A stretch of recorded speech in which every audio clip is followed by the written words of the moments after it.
അഷ്കറിനെ 1.5 വയസ്സുകാരന്റെ മരണത്തിലെ പ്രതി അഷ്കറിനെതിരെ വീണ്ടും ഗുരുതര വെളിപ്പെടുത്തലാണ്. ആദ്യ ഭാര്യ സംസാരിക്കുന്നത് 21 വയസ്സുള്ള കുട്ടിക്ക് നല്ല പ്രായത്തിൽ കല്യാണം കഴിച്ച് കൊല്ലാക്കൊലയാണ്. ഉപദ്രവം, തലകൊണ്ട് ഈ തല പിടിച്ച് ഭിത്തിയിലിടിക്കൽ, കൊല്ലാക്കൊല ചെയ്യൽ, അതിനുശേഷം അങ്ങനെ തലകൊണ്ട് ഭിത്തിയിലിടിച്ചതിന്റെ ഭാഗമായി അങ്ങനെ ശരീരം മുഴുവൻ തളർന്നു കിടക്കുന്ന 21 വയസ്സുകാരിയുടെ ദൃശ്യങ്ങളാണ് പ്രേക്ഷകർ കണ്ടത്. ആമിനയുടെ ഒരു അമ്മയുടെ വെളിപ്പെടുത്തൽ കൂടി ഇതിനാണ് കേൾക്കാം.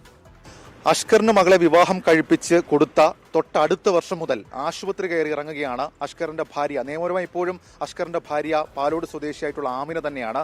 ആമിനയുടെ അവസ്ഥ, ഇപ്പോഴത്തെ ശാരീരിക ബുദ്ധിമുട്ടുകൾ, സംസാരിക്കാൻ പോലും കഴിയാത്ത ഒരു കുട്ടി ഒരു അവസ്ഥയിലേക്ക് എത്തിച്ചേർന്നു. ഇപ്പോൾ ഷജീല ബീവി ആമിനയുടെ മാതാവാണ്. ഈ കാണുന്നതാണ് വിവാഹം കഴിക്കുന്ന സമയത്ത് ആമിനയുടെ ഫോട്ടോ, ചിത്രം എന്ന് പറയുന്നത്. ഈ ചിത്രത്തിൽ കാണുന്ന ആമിനയാണ് കുറച്ച് മുൻപ് നമ്മൾ ആശുപത്രിയിൽ ആ അവസ്ഥയിൽ, അതായത് അഷ്കറിന്റെ ക്രൂരമായിട്ടുള്ള മർദ്ദനത്തിൽ തലയ്ക്കടിയേറ്റ് പിന്നീട് അത് തളർന്നു കിടക്കുന്ന അവസ്ഥയിലേക്ക് പോയത്. ഇപ്പോഴും മെഡിക്കൽ കോളേജിൽ ഫിസിയോതെറാപ്പി നടക്കുകയാണ്. ഇപ്പോൾ ആമിനയുടെ മാതാവ് ഷജീല ബീവി നമ്മോടൊപ്പം ചേരുകയാണ്. ഈ വിവാഹം കഴിഞ്ഞത് 2022 അന്നു മുതൽ മോൾ പറയാണ് ഈ അടിയുടെ മുതൽ മോൾ പറയുന്നത് ആദ്യം വിളിച്ചിറക്കിക്കൊണ്ട് പോവുകയാണ് ചെയ്തത്. അപ്പം നമ്മളെ മതത്തിന്റെ പേരിൽ എല്ലാവരും പറഞ്ഞ് നിങ്ങൾ നിക്കാഹ് നടത്തി കൊടുക്കണമെന്ന് പറഞ്ഞ്.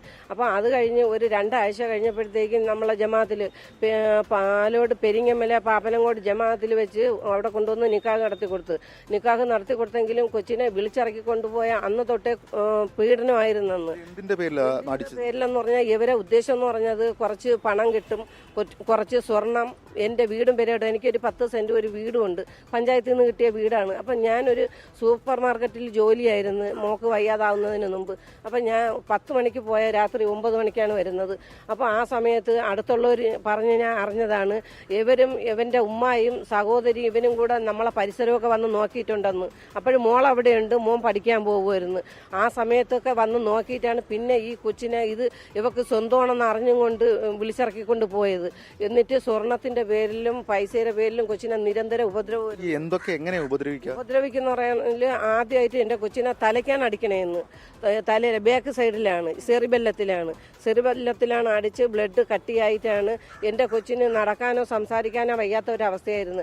അപ്പം ഈ 2024 കൊച്ചു പെരുന്നാളിന്റെ 2 ദിവസത്തേക്ക് മുമ്പ് മോൾ എൻ്റെ അടുത്ത് വന്ന് ഉമ്മച്ചി ഇങ്ങനെയാണ് കാര്യം. അപ്പം ഞങ്ങൾ പറഞ്ഞു നീ പോകണ്ട, നീ ഇവിടെ നില്ലെന്ന് പറഞ്ഞു. അപ്പോഴും പറയാണ് ഉമ്മച്ചി ഞാൻ ചെന്നില്ലെങ്കിൽ എന്നെ അടിക്കും, അല്ലെങ്കിൽ ഇവിടെ വരും. എൻ്റെ മോള് എൻ്റെ വീട്ടിൽ വരുന്ന, അങ്ങനെ വീട്ടിൽ വിട്ടിട്ടില്ല. ആ ഇടയ്ക്ക് ഒരു 2-3 ദിവസം എൻ്റെ മോളെ വിടുമായിരുന്നു. എന്നിട്ട് വിട്ടിട്ട് പിന്നെ ഉമ്മച്ചി ഞാൻ പോയില്ലെങ്കിൽ എന്നെ ഇപ്പം വന്ന് കൊണ്ടുപോയിട്ട് വഴിയിൽ കൊണ്ടുവച്ച് ഉപദ്രവിക്കുകയാണ് ചെയ്യണേന്ന്. ഏറ്റവും മെച്ചമെന്ന് പറയുന്ന ഈ ഉമ്മായും സഹോദരിയാണ് ഇവനെ ഇങ്ങനെ പറഞ്ഞു. ഞാൻ ചോദിക്കുന്നത് അമ്മ, അതിനകത്ത് ഈ അഷ്കറിന്റെ ക്രൂരത നമ്മളിപ്പോ കണ്ടു. കുഞ്ഞിന്റെ എങ്ങനെയാ ഉപദ്രവിക്കുന്നത്? എങ്ങനെയായിരുന്നു ഉപദ്രവിക്കുന്നത്? വയറ്റിൽ ചവിട്ടും, തലയ്ക്കടിക്കും, മൂക്ക് ഇങ്ങനെ അടിക്കും. ഇതായിരുന്നു നിരന്തരം. എന്നാൽ വീട്ടിൽ നിന്ന് വണ്ടി ഓട്ടത്തിനെന്നും പറഞ്ഞ് പോവും, രാവിലെ പോവും. വരുന്നത് വെളുപ്പാങ്കാലം 5 മണി. ചിലപ്പോൾ ഓട്ടോറിക്ഷ ഇവര് രണ്ടുപേരും എവിടെ പോയപ്പോഴത്തേക്ക് ഓട്ടോറിക്ഷ ഒന്ന് പിടിച്ച് തള്ളിയെന്ന് ഞങ്ങളെ ഭയങ്കരമായ ചീത്ത പറച്ചിലാണ്. അപ്പൊ ഈ കൊച്ചിനെ അത് കേൾക്കാൻ കൂല. അത് കരയുമ്പോൾ നീ എന്തിനാണ് കരയണേന്നും പറഞ്ഞാണ് കൊച്ചിനെ ഉപദ്രവിക്കുന്നത്. അടിച്ച് എന്നിട്ട് അവരെ വീട്ടിൽ 1 മാസമേ ഉള്ളായിരുന്നു, കുടുംബ വീട്ടിൽ. പിന്നെ അഷ്കർ എന്റെ മോളെ വാടകയ്ക്കാണ് എടുത്ത് ഒറ്റയ്ക്ക് പ്രത്യേകം താമസിപ്പിക്കുന്നത്. 2 നില വീട്ടിൽ എൻ്റെ 18 വയസ്സായ മോളെ ഒറ്റയ്ക്ക് താമസിപ്പിച്ചിട്ടാണ് അവന്റെ ഉമ്മ വിളിച്ച് പറയുന്നത് പോലെയാണ് എൻ്റെ കൊച്ചിനെ ഉപദ്രവിച്ചുകൊണ്ടിരുന്നത്. ഉമ്മായും സഹോദരിയും വരും, കൊച്ചിനൊരു സ്വസ്ഥത കൊടുത്തിട്ടില്ല. അതിനെ കെട്ടിത്തൂക്കാൻ ശ്രമിച്ചു. അങ്ങനെ ഇവര് 3 പേരും കൂടെ കൊച്ചിനെ അടിച്ചിട്ട് വീട്ടിൽ വന്നതിനാണ് കൊച്ചിനെ അടിച്ചത്. കൊച്ചിനെ അടിച്ച് കൊച്ച് ബോധം ഇല്ലാതെ ആയപ്പോഴത്തേക്ക് ഇവര് വിചാരിച്ച് മരിച്ചെന്നും പറഞ്ഞ് ഇവര് 3 പേരും കൂടെ ഫാനിൽ കെട്ടിത്തൂക്കാൻ ഒരുങ്ങി കയറൊക്കെ ഇങ്ങനെ ഇട്ടപ്പോഴും കൊച്ചിന് എന്തോ ഇല്ല, പെട്ടെന്നൊരു ഓർമ്മ വരും പോലെ വന്ന് കൊച്ചു നില വിളിച്ചപ്പോഴത്തേക്ക് കയറങ്ങ് മാറ്റിയിട്ട് പറഞ്ഞെന്ന് നിന്നെ ഞങ്ങൾ കൊന്ന് ഫാനിൽ കെട്ടിത്തൂക്കും, എന്നിട്ട് നീ സ്വന്തമായിട്ട് മരിച്ചെന്ന് ഞങ്ങൾ പറയുമെന്ന് വരുത്തി തീർക്കുമെന്ന്. 2024 തല പിടിച്ച് ഭിത്തിയിലിടിച്ച് കുഞ്ഞിന് വയ്യാതായിട്ട് എത്ര ദിവസം ഹോമേ കിടന്നു? ഹോമോ സ്റ്റേജിൽ ഓപ്പറേഷൻ കഴിഞ്ഞ ശേഷമാണ് ഹോമോ സ്റ്റേജിലായത്.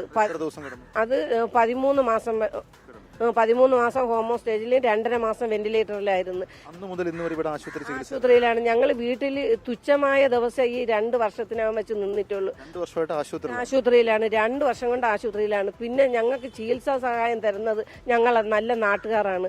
നാട്ടുകാരുടെ പ്രാർത്ഥന, ലോകത്തുള്ളവരുടെ പ്രാർത്ഥന കൊണ്ടാണ് എൻ്റെ മോൾ ഇപ്പം ഇത്രയെങ്കിലും ആയത്. മരിച്ചിട്ട് ജീവിച്ചതാണ്. പിന്നെ എനിക്കൊന്നും കൂടെ പറയാനുണ്ട്. ഞങ്ങളെ ഭീഷണിയായിരുന്നു മോളെ കൂടെ. എന്നെ വണ്ടി കയറ്റി കൊല്ലും, എൻ്റെ മോനെ വണ്ടി കയറ്റി കൊല്ലും, ഭർത്താവിനെ കൊല്ലും, ഇങ്ങനെയൊക്കെ ആയിരുന്നു. എന്നെ ഇടയ്ക്ക് വെച്ച് മെഡിക്കൽ കോളേജിൽ വെച്ച് എന്നെ അടിച്ച് ഞാൻ നീ പൈസ കൊണ്ടുവന്നാന്ന് ചോദിച്ചു. 50,000 രൂപ കൊടുത്തു. അപ്പം എൻ്റെ കയ്യിൽ 10 പൈസ ഇല്ല. ആ കൊണ്ടുവന്ന് എന്ന് പറഞ്ഞ് ഒരു ഡാൻസുകാരിയുണ്ട്.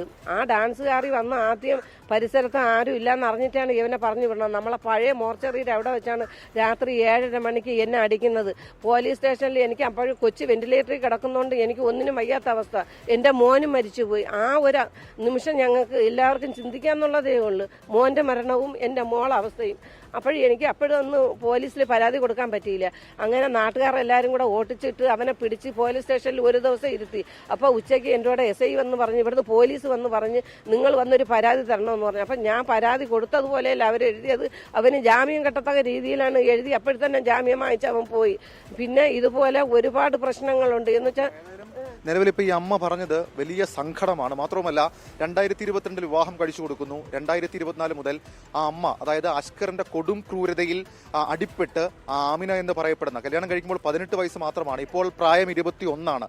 അതായത് ഒരു നല്ല പ്രായത്തിൽ കുഞ്ഞ് തന്നെ പറയാമോ, കുഞ്ഞ് 2024 മുതൽ ഈ നമ്മൾ ഈ സംസാരിക്കുന്ന ഈ സമയം വരെ തിരുവനന്തപുരം മെഡിക്കൽ കോളേജിൽ ചികിത്സയിലാണ്. കാരണം അഷ്കറിന്റെ ക്രൂരത മാത്രമാണ്. അത്രയധികം ക്രൂരതയുള്ള അല്ലെങ്കിൽ ക്രൂരനായ ഒരാളാണ് അഷ്കർ എന്നുള്ളത് ഇതെല്ലാം വ്യക്തമാക്കുന്നുണ്ട്. ക്യാമറാമാൻ ജിനോസ് രാജിനൊപ്പം ഷഫീദ് റാവുത്തർ, 24 തിരുവനന്തപുരം.